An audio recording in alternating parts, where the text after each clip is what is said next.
Arte e natura per me nascono assieme, poi parlo a livello personale perché sono le due grosse passioni che mi accompagnano fin da quando ero bambina. Sono nata e cresciuta in campagna, quindi sono stata abituata a perdere i confini fra le due cose. Il disegnare animali, il disegnare piante è per me un fatto piuttosto spontaneo.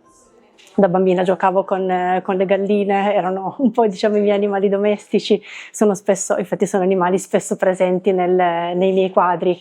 E la natura sì, mi accompagna, è un modo anche per omaggiare le persone che hanno fatto parte della mia infanzia, che mi hanno permesso di conoscere l'universo naturale, anche in maniera, se vogliamo, un po' più scientifica, perché per me è molto importante nella rappresentazione botanica l'accuratezza delle piante, è importante che siano riconoscibili, quindi entra poi in mezzo anche un discorso sì, un po' più scientifico, diciamo.